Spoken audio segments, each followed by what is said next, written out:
Vaters, Mames streben, sehr Kinder auszugeben, weil das ist die größte Freude bei sie. Und als Gott helft sie.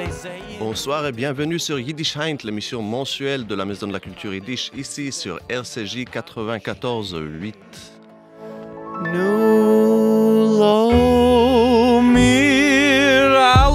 Ce soir au studio, j'ai le grand plaisir d'avoir avec moi Adrien Segui et Eden Gerber pour deux musiciens et polyglottes pour parler de leur spectacle, leur nouveau spectacle d'après l'œuvre de Sholem Aleichem intitulé La ville des petites gens. Bonsoir Adrien. Bonsoir. Bonsoir Eden. Bonsoir. Alors pour commencer, qu'est-ce que c'est que ce spectacle? De quelle petite ville et de quels petits gens parle-t-on? Alors, la ville des petites gens est nommée aussi Kasrilevke. C'est une ville inventée par Sholem Aleichem qu'on peut situer quelque part dans l'Ukraine actuelle, autrefois dans la zone des résidences, là où vivaient la plupart des Juifs d'Europe de l'Est, entre la Russie, la Pologne, l'Ukraine. Et ça représente le village juif typique où les gens sont un peu à l'écart du monde moderne et pratiquent la religion mais sont déjà un peu goûtés à la modernité. Et donc Sholem Aleichem raconte beaucoup d'histoires qui se passent dans ce village et il y en a vraiment énormément. C'est soit des anecdotes, soit des petites histoires rigolotes. Et pour situer un peu l'œuvre, donc Kasrilevke, est-ce que c'est un shtetl réel qui existe dans le monde actuel, enfin, de l'époque? Et de quelle époque s'agit-il? Alors le conte La ville des petites gens, il date de 1900. Donc Sholem Aleichem, il décède en 1915, si je ne me trompe pas. Donc il a déjà beaucoup écrit. Et c'est déjà quelqu'un qui a immigré, qui est sorti du monde traditionnel où il a grandi. Donc il porte un regard un peu nostalgique sur ce monde.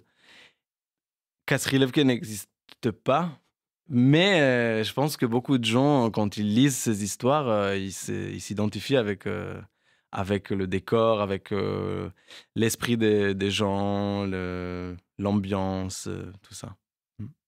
Donc, vous avez pris ces recueils de textes, parce que il s'agit de contes publiés sur, feuilletonnants en réalité, publiés dans les journaux.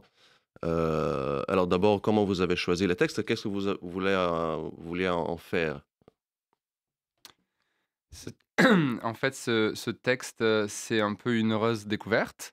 C'est une traduction du journal juif de 1935 qui est un peu différente de la traduction d'édition plus récente.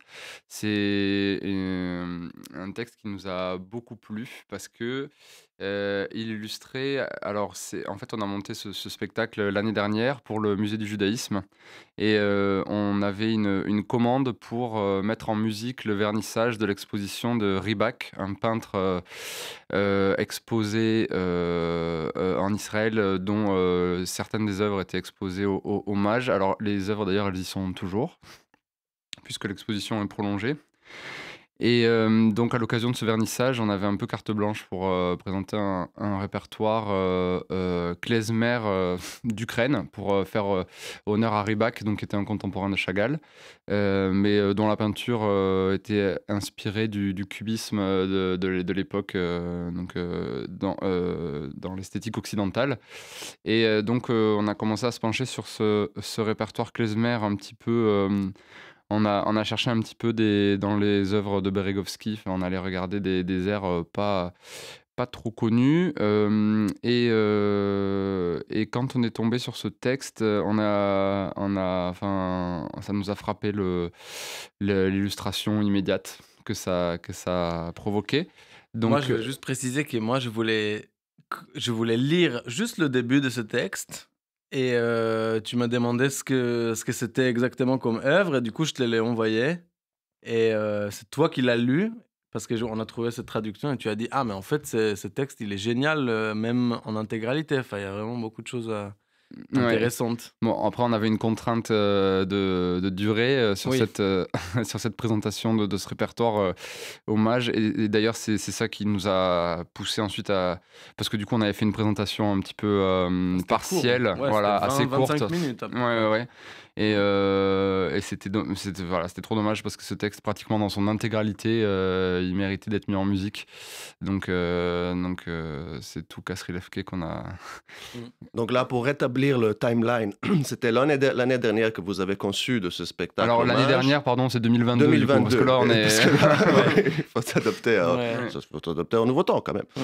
Et ensuite, au cours du mois de janvier 2023, vous avez joué ce spectacle, n'est-ce pas, hommage. Alors c'était à l'automne 2022. C'était... Oui, mais je veux dire, ça c'était le spectacle original. Ah oui, Ensuite, alors la c'était ville des la en première, gens. c'était en octobre 2023, Octobre, donc c'était pas d'accord. si longtemps. Mais ensuite, maintenant, le spectacle continue. Et juste avant de continuer dans la conversation, pour que nos auditeurs sachent, la prochaine date, elle est quand? C'est le 3 mars? Alors, on a une date à la MCJ de Nogent-sur-Marne le 3 mars, effectivement. Ça, c'est pour notre date parisienne. Et pour nos amis belges, on aura probablement 2 dates, alors encore à confirmer, mais normalement c'est bon, le 24 et 25 février avec la MCJ de Bruxelles. Donc dans 2 synagogues de Bruxelles, dont là, j'ai pas le détail, mais... Mais tout sera mis sur le site. Vous pourrez regarder ensuite les dates précises et les infos pratiques pour le spectacle. Oui. Mais ensuite, donc je voulais juste situer l'œuvre, mais maintenant vient la question, comment... Alors, vous avez adapté un texte de Sholem Aleichem, vous l'avez mis en musique avec des airs klezmer que vous avez retrouvés. Alors, comment vous avez retrouvé ces airs et pourquoi vous travaillez avec le klezmer? Qu'est-ce que vous faites par ailleurs? Comment vous connaissez? Alors, peut-être je vais juste répondre à cette question du lien entre le texte et la musique, parce que c'est vrai que le klezmer, c'est essentiellement une musique de mariage. Donc, c'est censé être une musique qui anime cette cérémonie très importante pour unir les gens. Et donc, c'est une musique de danse à la base. Et moi, j'étais toujours attiré par le klezmer, mais je trouvais que la danse, enfin, en tout cas, ça me suffisait pas comme un lien pour jouer cette musique. Et le texte, ça a emmené une profondeur que je trouve très intéressante, parce que c'est comme si la musique illustrait les anecdotes de ce conte. Et donc, on n'a pas besoin forcément de se lever et de dire aux gens, maintenant, il faut danser. Il y a aussi, voilà. C'est vrai que c'est un texte très animé par le mouvement. On a vraiment toutes ces histoires sur le train, C'est vrai. sur les habitants de Kasri Lefke qui courent partout pour honorer le Shabbat. Donc on a vraiment c'était assez évident, quoi. Les airs qu'on avait en fonction des styles. Alors on fait aussi chanter un nigoun au public, donc il y a... Enfin... voilà, si on a une doina, si on a un freilar, ça nous permettait de communiquer. Enfin, c'est vrai que le public, en fait, au départ, à la genèse du spectacle, on voulait décorer le plateau pour vraiment recréer un univers fidèle à cet imaginaire du shtetl, mais on nous a très vite rassurés en nous disant que finalement, avec le texte et avec ces images que la musique véhicule avec elle, on était plongé dans l'univers sans avoir besoin d'images, en fait. Rien que le conte et la musique se suffisaient à eux-mêmes. Voilà. Pour revenir sur le répertoire, on est allé chercher, comme je disais, on est quand même allé puiser dans différentes sources. On a aussi repris des chansons en yiddish dont tu peux peut-être parler, Eden, qu'on s'est amusé un peu à traduire. Oui, une chanson qu'on va peut-être jouer tout à l'heure. Ah ouais. Justement, parce que Adrien Segui et Eden Gerber, ils sont venus au studio avec leurs instruments. Et on va avoir droit à un petit avant-goût du spectacle. Est-ce que vous voulez jouer un morceau? Bah, on peut peut-être jouer la chanson du voleur. Ah, déjà, tu veux dévoiler à nos auditeurs le clou du spectacle. Ou on peut peut-être présenter tout simplement l'introduction de Kasrilevke. On peut faire l'introduction peut-être, ouais. Ok. Donc on a, voilà, les morceaux sont adaptés de telle sorte qu'ils reflètent l'esprit du texte et l'esprit de telle anecdote. Donc le début, c'est plutôt une introduction. Adrien Segui et Eden Gerber, l'introduction de la ville des petites gens. Et on fait le texte aussi.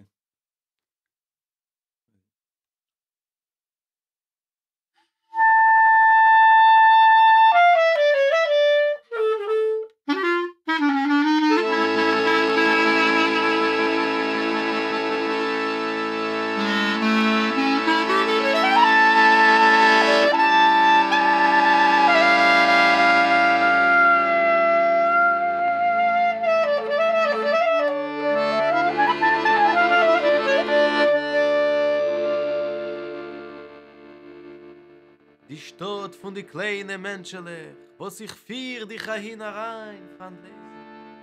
Gefindt sich Punkt in der Mitte von dem gebenchten Traum, wo man hat weggesetzt, jeden Kopf auf Kopf, wie Hering in a Festel. Und angesagt, sie sollen sich Bruchbeeren und mehren. Und der Name von der dosiger berühmter Stadt ist Kasrilevke.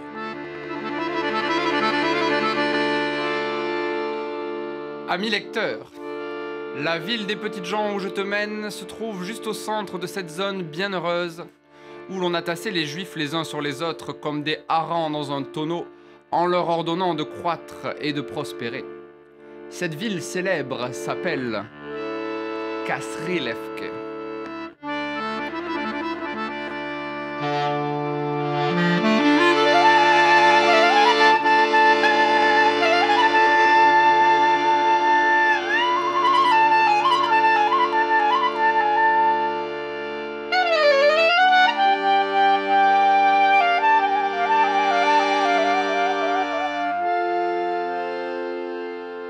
Versteckt in a Winkel het weit, abgesondert von der ganzen arumiker Welt, steht sich auch die Stadt, etwas wie verjossen, verchulemt, verkischeft, vertieft in sich selbst.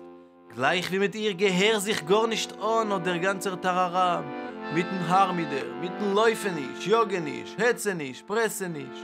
Eins das andere mit die alle übrige gute Sachen, was Menschen haben sich matriach gewöhnt zu getracht und zu beschaffen, zu den verschiedenen Namen wie Kultur, Progress, Zivilisatie, וכדומה אז אלכי שיינה ורטר, פר ולכי הרchter מנש, נמת הרוב דוס היטל mit גרויס דרך ארץ. kleine Menschelech.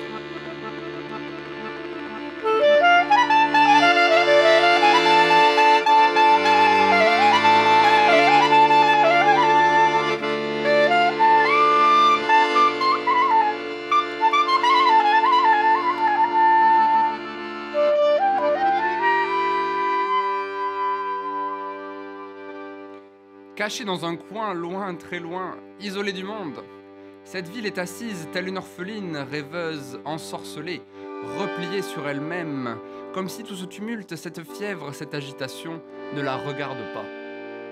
Elle reste indifférente à toutes ces bonnes choses que les hommes se sont donné la peine de créer, et pour lesquelles ils ont trouvé des noms tels que culture, progrès, civilisation. Devant des mots si beaux, un homme comme il faut enlève son chapeau avec respect. Mais les gens de Kasrilevke, de petites gens, vous dis-je, de toutes petites gens.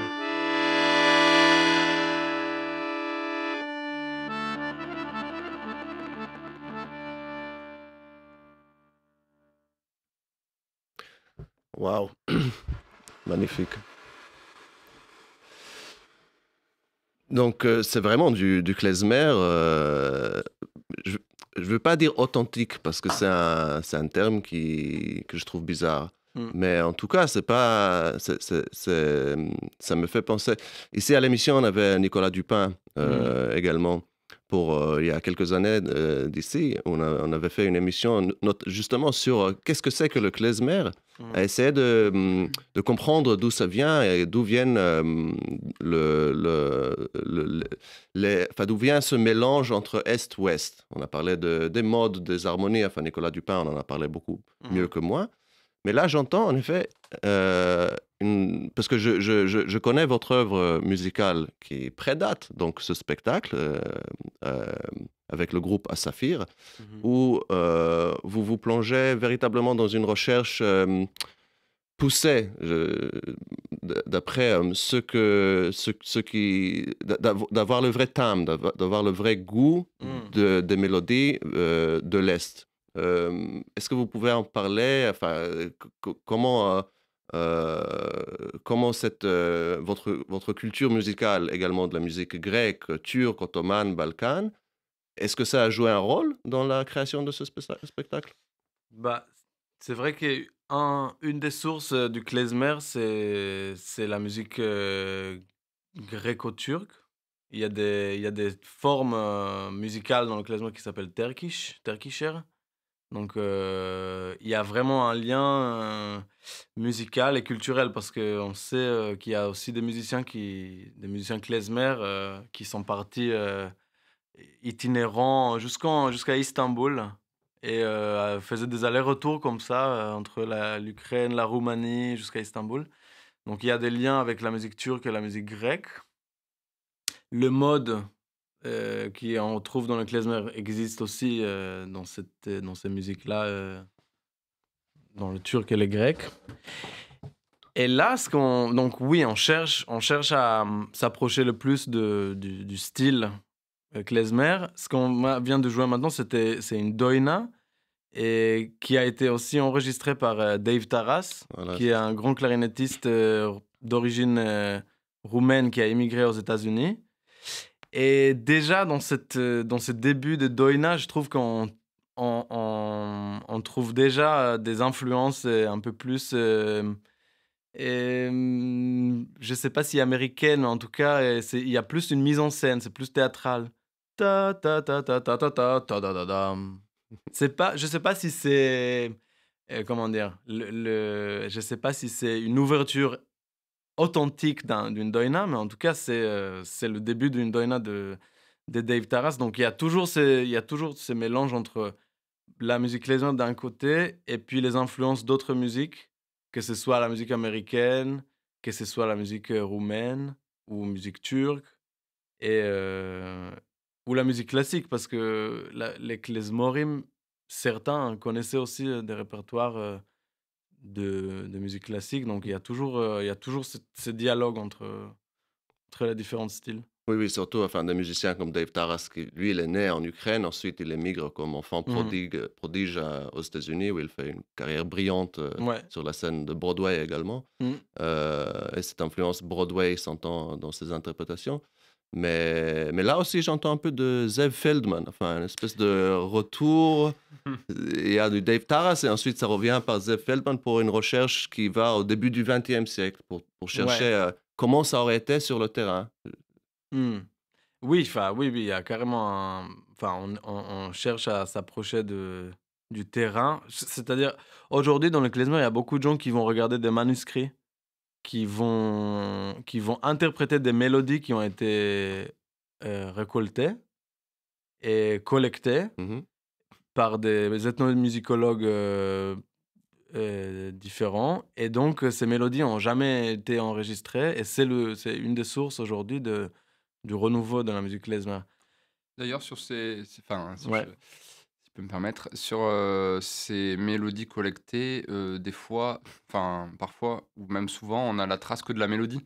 Donc en fait, ce que vient apporter un instrument qui est finalement un peu moderne, comme l'accordéon, qui n'a pas toujours été présent dans les formations de l'époque, c'est par exemple l'harmonie. Et c'est vrai que ça, c'est un petit peu des choix ensuite qu'on opère de manière un peu arbitraire, aussi en fonction de l'émotion qu'on veut donner, de la couleur qu'on veut.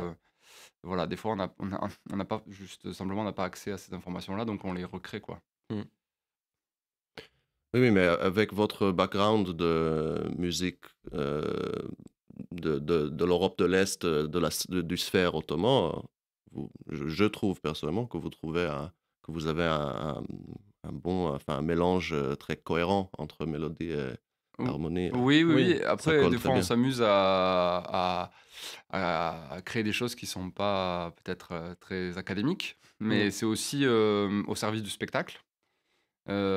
Puisque on s'est aussi un petit peu amusé à des fois à distordre, quelques mélodies, se les approprier pour servir le propos. Donc, il y a quand même, un peu de liberté, hein, dans ce qu'on fait. Mm. Heu, Comme on fait pour la chanson des Shabbat. Par Dans l'anecdote exemple, voilà. des Shabbat. En fait, bon, comme c'est un spectacle, faut dire que la musique, elle est aussi visuelle à ce moment-là. C'est Oui, on vrai se que déplace en jouant oui, voilà, aussi. pour Mm. certains airs sont quand même relativement connus. Alors, une petite partie, mais c'est parce qu'on les met, en scène qu'ils prennent, toute leur, importance ou, Mm. qu'on en découvre d'autres facettes. Voilà.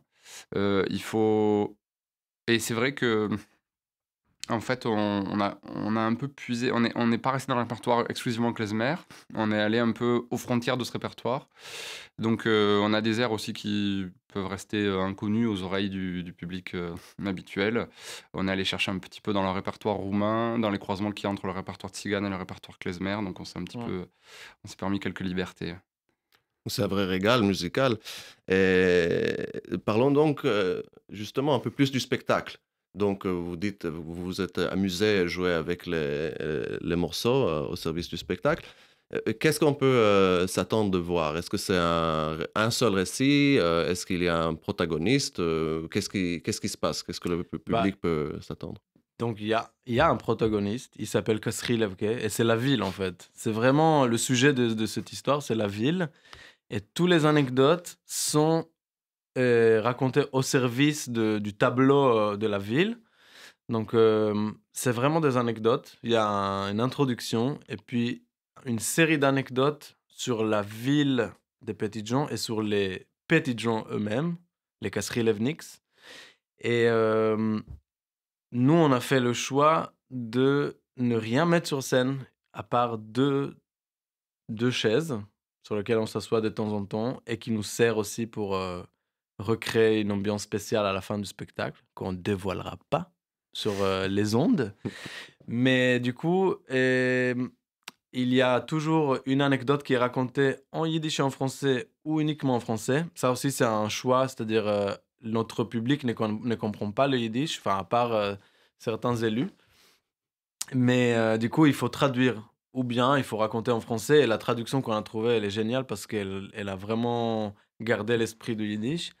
Et chaque anecdote se termine par un morceau de musique qui clôt un peu l'histoire et qui continue aussi l'histoire parce que la musique raconte un peu les suites. Et donc, sur scène, il n'y a rien. Nous, on raconte le conte et parfois on joue.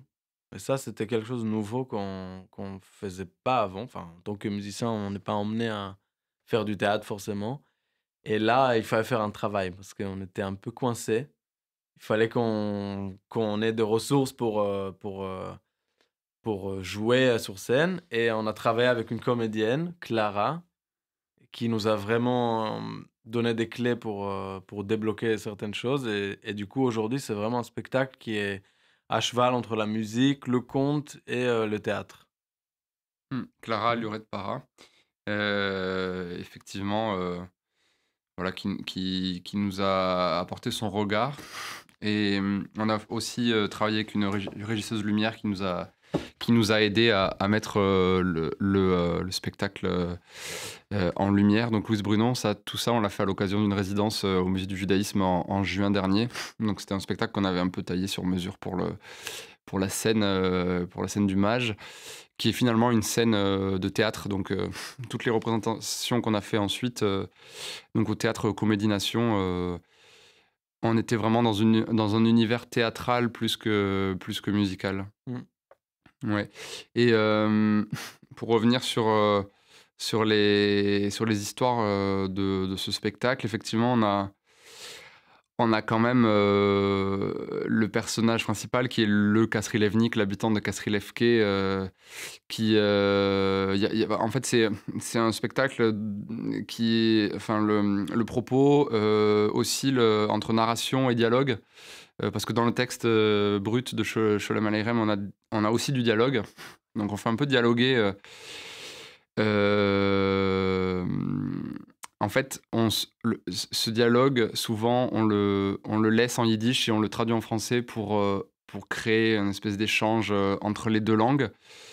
Et ce qui est drôle, c'est que... Alors, on essaye de jouer pour un public, pour un tout public. Après, c'est vrai qu'on a beaucoup de yiddishophones qui se retrouvent quand même dans notre spectacle, donc qui réagissent au texte en yiddish. Mais on a aussi des personnes non averties qui nous disent à la fin du spectacle: ah, mais c'est drôle, le yiddish, j'avais aucune idée de à quoi ça ressemblait, mais on dirait c'est vraiment de l'allemand en fait. Moi, j'ai des bases d'allemand, je comprenais plein de mots, du coup, je comprenais les blagues avant même qu'elles soient traduites. C'est vrai que les chutes des blagues sont assez compréhensibles par des germanophones. Ah ouais, les gens, ils rient oui, ils rient pendant la partie yiddish. Et ça, quand on a ça, quand ça arrive, on sait que la représentation, elle est devant un public qui a des bases soit en allemand, soit en yiddish. Et ça, c'est chouette, parce que ça arrive pas toujours. Souvent, moi, je raconte la blague en yiddish. J'attends qu'Adrien la raconte, et là, genre, il y a la chute, et c'est marrant. Mais le fait que ce soit systématiquement traduit, ça aide aussi le public à un petit peu mettre les deux langues en parallèle. Et puis, c'est vraiment conçu pour un public même non germanophone, c'est-à-dire il n'y a pas besoin de comprendre le yiddish, puisque dans l'enchaînement des différentes langues, des fois, moi c'est ça que j'aime bien dans la narration de manière générale quand on raconte une histoire, c'est de ne pas tout dévoiler tout de suite. C'est vrai qu'au départ, l'intro du spectacle commence par un texte en yiddish, la présentation de Kasrilevke, puis embraye encore sur un peu de musique pendant 30 secondes. Alors le public peut se dire qu'est-ce qu'ils nous font, qu'est-ce qui se passe et on va rien comprendre du spectacle. Et en fait, non, on comprend plus tard. Bon, ben, ça c'est aussi fait exprès, quoi.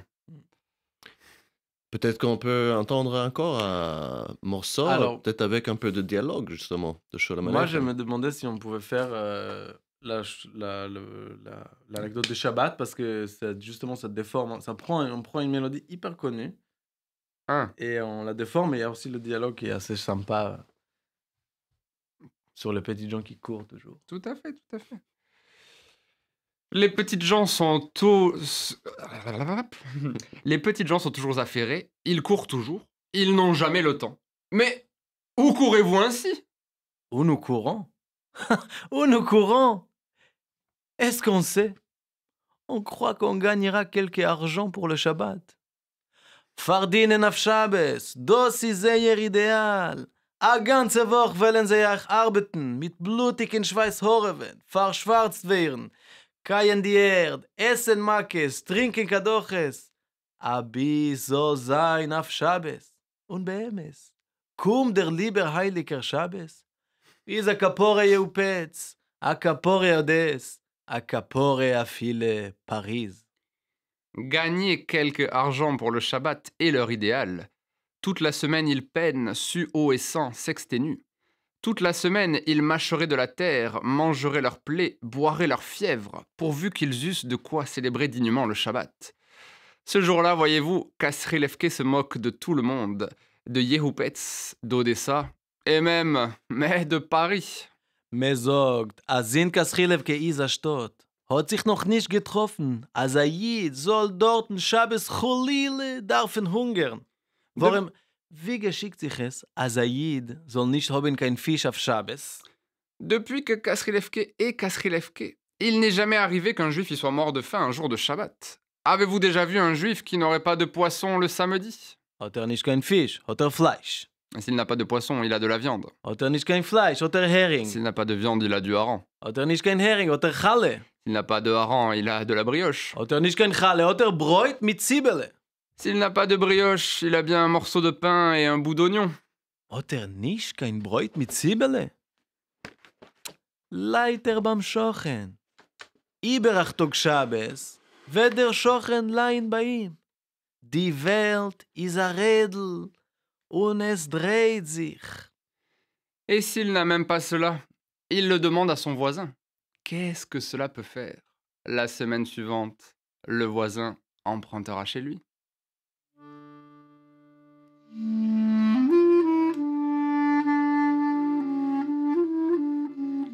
La terre est une roue et elle tourne, disent les Kasrilevnik. Et ils vous montrent avec la main comment tourne la terre.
Shkoich.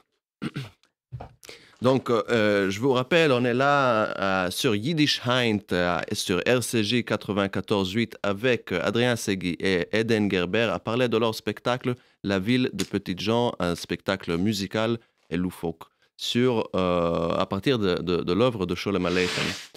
Et pour rappel, les prochaines dates des représentations, donc le 3 mars à Neuilly-sur-Marne. Et sinon, pour nos amis belges, le 24 et 25 février. Excellent. Donc là, ce qu'on vient d'écouter, c'était Shalom Aleichem, et non pas Sholem Aleichem. Donc il y a la chanson et il y a l'écrivain, il ne faut pas confondre les deux.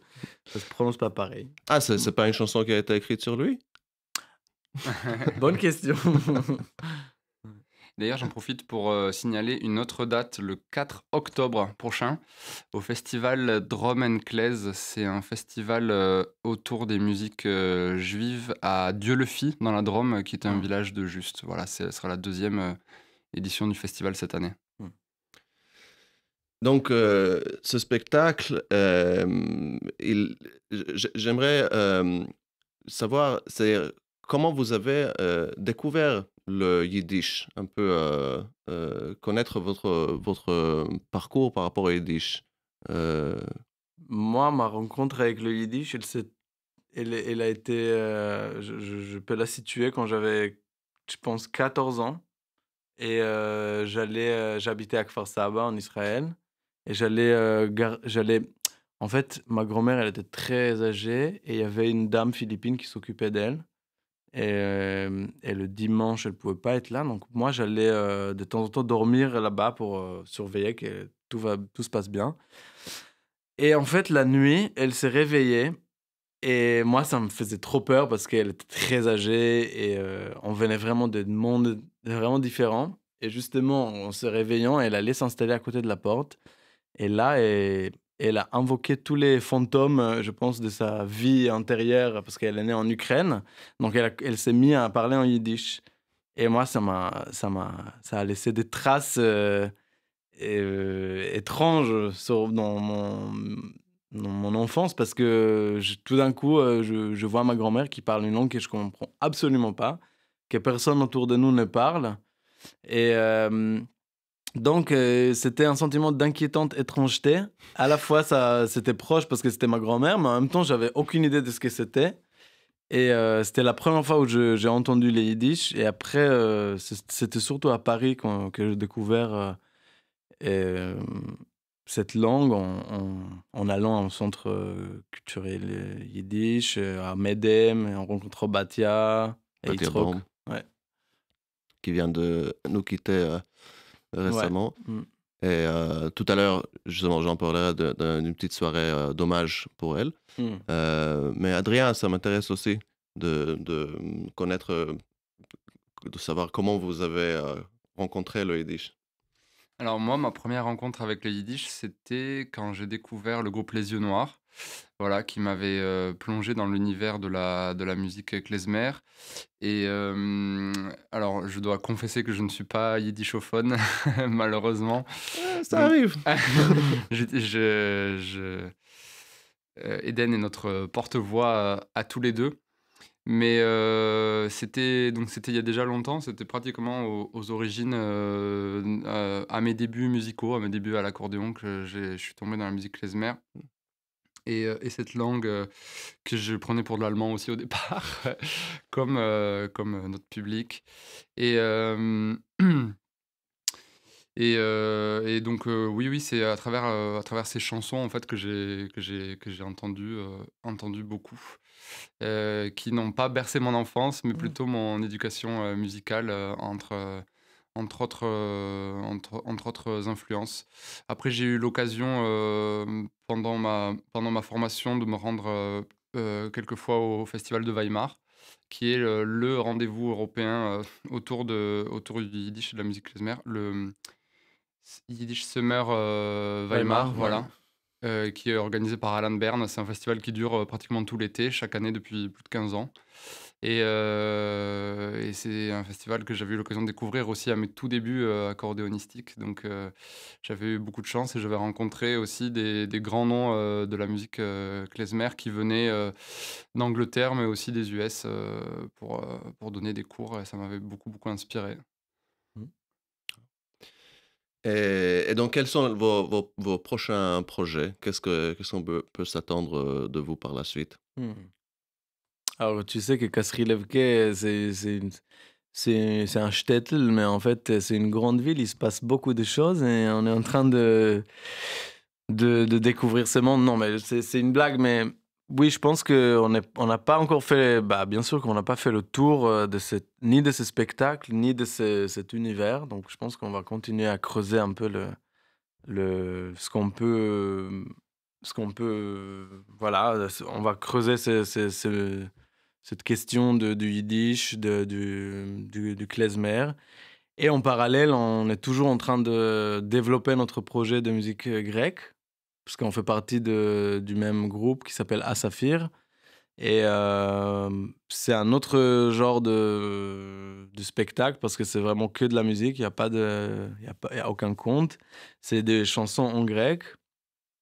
Et ça ressemble, enfin, c'est proche de notre approche du Petit Jean, parce que c'est aussi des reprises, c'est aussi des chansons traditionnelles qu'on prend et qu'on arrange à notre manière. Donc il y a ce projet-là à On a Saphir. d'ailleurs eu l'occasion de croiser avec un répertoire de musique juive. L'année dernière, pour la fête de la musique au musée du judaïsme, on avait répondu un peu aussi à une commande spéciale et on avait cherché dans le répertoire, croisé le répertoire entre le répertoire grec et le répertoire juif. Donc on était évidemment allé chercher du côté du répertoire judéo-espagnol de Thessalonique, mais aussi dans le répertoire romagnote. Voilà, donc des juifs qui étaient en Grèce. Et donc et alors à l'occasion de la sortie d'ailleurs de notre deuxième album, on a fait le choix de reprendre quelques-unes des chansons qu'on avait jouées hommage pour les intégrer à l'album. Donc on va laisser finalement quelques traces de ce projet aussi dans notre second album qui est prévu pour le début d'été. avec une sortie plutôt à la rentrée de septembre à Paris. Et Est-ce qu'il y a des dates pour voir à Saphir avant l'été, avant la sortie de oui, alors l'album? vous pouvez venir nous voir à l'occasion d'une soirée consacrée à la musique grecque à la Marbrerie à Montreuil le 6 mars prochain. Voilà, donc vous pouvez aller voir sur le site de la Marbrerie ou consulter la page Facebook ou le site d'Asaphir. On mettra tous les liens sur le site de Yiddishheit également. Ouais, super. Merci beaucoup. Donc ce sera un double concert avec un autre groupe qui explore aussi les musiques grecques autour de la mer Égée. Donc voilà, il n'est pas exclu qu'on refasse un petit bout de répertoire, de ce fameux répertoire judéo-grec qu'on avait présenté au Hommage l'année dernière. Et vous pouvez aussi, j'y pense maintenant parce que quand on parle de nos projets autour des musiques juives, il faut aussi mentionner tout le travail qu'on a fait avec le Musée du judaïsme et aussi avec le Mémorial de la Shoah, puisque ça fait 3-4 ans qu'on travaille avec eux. Avec le Mémorial de la Shoah, en fait, ça fait 3 ans maintenant à l'occasion des journées contre l'antisémitisme en mars, le racisme et l'antisémitisme, on propose une déambulation dans le Marais en musique avec une conteuse et une guide conférencière. Et voilà, on visite tous les endroits emblématiques autour de la rue des Rosiers. On passe devant Florence Kahn, voilà. La boulangerie, la fameuse boulangerie, les synagogues. Entre autres, oui. Ouais.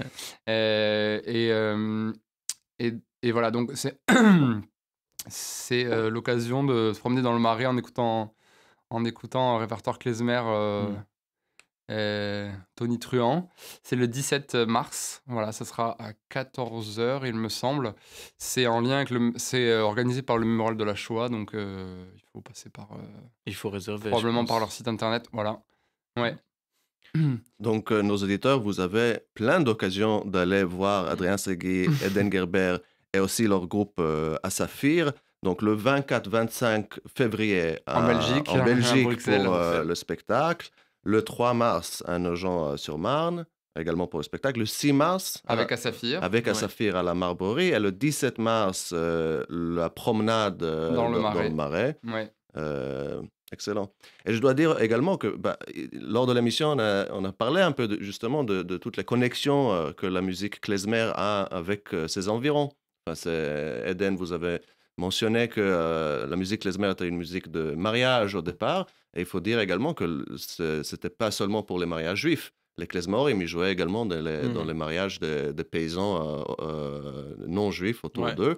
Et cette musique, donc pour ceux qui connaissent la musique klezmer et veulent découvrir également le monde qui l'entoure et dans lequel elle vit, je trouve qu'il n'y a pas mieux que d'aller voir vous dans tous vos spectacles en réalité. Ouais. C'est vrai qu'on a eu l'occasion de présenter, de monter une visite aussi du musée des expos du musée du judaïsme du Mage à travers la musique, une visite musicale. On s'était amusé à aller vraiment puiser dans toutes les branches de la musique juive. Alors la musique klezmer, c'est la plus connue, mais on était aussi allé chercher du côté des musiques séfarades, puis des musiques juives judéo-arabes et aussi musique juive de Turquie. Et ça nous avait permis de mettre en évidence ces connexions en fait, qui existent partout là où les diasporas se trouvent. J'ai la chance d'avoir un coéquipier clarinettiste qui excelle non seulement dans l'art de la musique klezmer, mais aussi dans l'art de la musique turque, et donc qui joue également du ney, la flûte en oblique en roseau. C'est vrai qu'on avait un morceau Ouais, un piout judéo-soufi. Voilà. Des Dirney en Turquie. Tu veux en parler? Ouais. Ouais, c'était le premier morceau en fait, enfin le deuxième morceau de. Ça, c'est dans quel spectacle? C'était une visite qui n'existe plus. Une visite hommage. Une visite hommage. Et on voulait proposer au public de différents styles de musique juive pour montrer qu'il y a une diversité assez étonnante, dont un répertoire des juifs, des Dirney, qui était très inspiré par leurs amis soufis. Voisins soufis. Voilà, et donc il y a vraiment un répertoire très étonnant et très mystique et qui reprend des piyut, donc des chants liturgiques juifs, mais avec des modes de musique ottomane. C'est vraiment très, Wow. très joli. Incroyable. Et puis à l'occasion de cette visite, on s'était aussi rendu compte qu'il y a des airs klezmer très connus qui sont en fait également des chansons grecques, mais où, par exemple, la composition de notre ami clarinettiste, dont tu vas me rappeler le nom, Tassos Kalkias. Tassos Chalkias. Hmm. Voilà. Oui, c'est des styles de danse qui... Les chassapikos, c'est des styles de danse qui existent dans plusieurs répertoires, dans plusieurs pays. Ils sont partagés, quoi. Mm. Ouais, c'est Mm. vraiment tout ce monde, c'est une porte d'entrée dans un monde beaucoup plus vaste. Ouais. Une fois qu'on se met sur l'un de ces chemins, on se découvre. D'ailleurs, il faut aller voir l'expo, Mm. là, les Juifs de Salonique, hommage en ce moment, qui est jusqu'au mois de mai, je crois. Ou jusqu'au mois de mars, je sais plus. 7 mai, ouais. Ouais. Donc, quelques annonces avant de terminer cette émission avec Adrien Segui et Eden Gerber autour de tous leurs projets musicaux, dramatiques, théâtraux. Et à la Maison de la Culture Yiddish, le samedi 3 février, on aura l'occasion d'avoir un spectacle performatif de Karolina Szymaniak en hommage de Batia Baum. Karolina Szymaniak, qui est une grande chercheuse et chanteuse populaire de Pologne, qui va lire les poèmes de Dvora Fogel, une poète sur laquelle elle travaille spécifiquement, et que Batia Baum a traduit peu avant sa disparition. Le spectacle sera précédé également d'une exposition de Pascal Samuel, justement sur le peintre Rybak. Ah oui. Donc, c'est l'occasion, le samedi 3 février, de venir à la Maison de la Culture Yiddish et voir tout cela. Chers amis, est-ce que vous voulez terminer avec un morceau qui clôturait l'émission? La chanson du voleur. Vous n'êtes pas obligé de dévoiler les paroles si vous voulez Non, garder enfin, du suspense. Ça fait partie du morceau. Comme tu veux. Non, Adrien, t'en penses quoi? Eden trépigne depuis le début de l'émission vrai pour qu'il est chanter cette tôt, chanson. il est tôt, Très et- enlevé. Il est tôt, mais en même temps, c'est une chanson traditionnelle qui vient d'Ukraine, qui a été collectée par Moïse Beregovski. Et elle raconte l'histoire d'un voleur qui s'incruste dans une maison d'un rabbin très pauvre. Donc, toutes les choses qu'il vole sont soit déchirées, soit cassées, soit... voilà. Il se fait avoir, en fait. Bon, il faut savoir que c'est une chanson qu'on interprète en gesticulant dans le public. Oui, en cherchant voilà, le il faut voleur, nous voir sur scène. C'est pas là... Là, c'est un petit avant-goût. Attrape-le, mène, attrape-le, mène, attrape-le, mène, attrape-le, mène, attrape-le, mène, attrape-le, mène, attrape-le, mène, attrape-le. Attrape-le, mène, ramène-le ici, c'est un brigand en sursis. Au secours, un voleur est entré dans ma demeure. Il a pris ses jambes à son cou, avec la caisse, avec les sous. Oh, quel malheur. 3 chemises chiffonnées, une sans col et 2 trouées. Au secours, un voleur est entré dans ma demeure. Il a pris ses jambes à son cou, avec la caisse, avec les sous. Oh, quel malheur.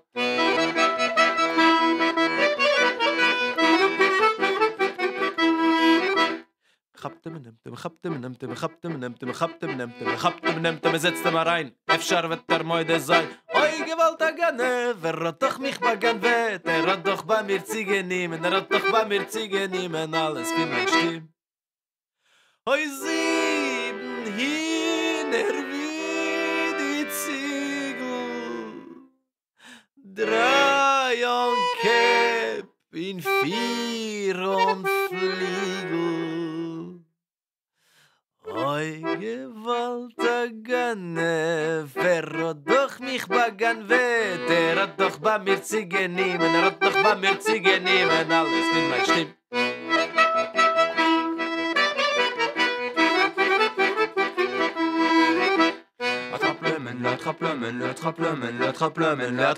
Le ramène le ici, c'est un brigand sursis. Au secours, un voleur est entré dans ma demeure. Il a pris ses jambes à son cou, avec la caisse, avec les sous. Oh, quel malheur.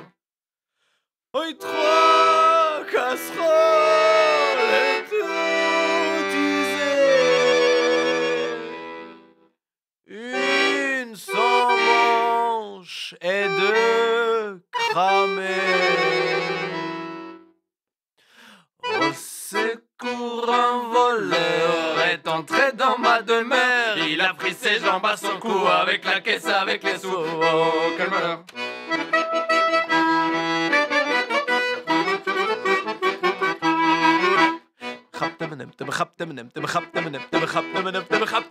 Setzt er mal rein, Efscher wird moide sein. Oi, gewaltig Ganef, hat doch mich beganwet. Hat doch bei mir Ziege nehmen, hat doch bei mir Ziege nehmen. Alles fing mit Stimm.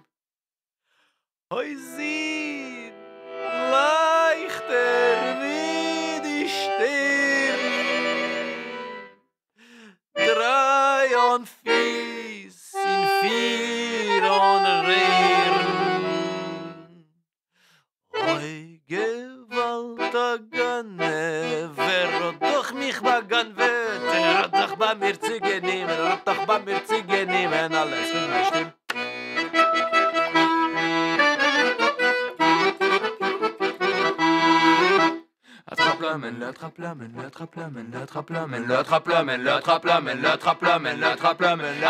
Le ramène le ici. Merci beaucoup, Eden Gerber et Adrien Segui. Merci à vous, nos auditeurs, d'avoir été avec nous ce soir. Je vous souhaite une bonne nuit et à bientôt. Tates, Mames streben, sehr Kinder euch zu geben, weil das ist die größte Freude bei sie. Und als Gott helft, sie sehen unter der Gruppe das Kind stehen, geht der Tate zu der Klezmer a geschrei. Nu lo mir alle tanzen, it's der Duet. Hop, kille a Freilach. Kille, nu geher hop, hop, hop, hop. Das ganze Leben hat der Welt die Bobkille. Nu lo mir gehen a tanzen, wie lang es los sich noch. Ai, ai, ai, geht, doch das so geht. Lo mir alle tanzen, du in der Rhythm. Ai, ai, ai, geht, doch das so geht. Mädel nemmen a Bocher en tanz mit ihm. Nu lo mir alle tanzen, it's der Duet. Hop, kille, a Freilach, hop, kille. Nu geher hop, hop, hop, hop. Das ganze Leben hat der Welt die Bobkille. Das ganze Leben ist doch nicht mehr wie a Tanz.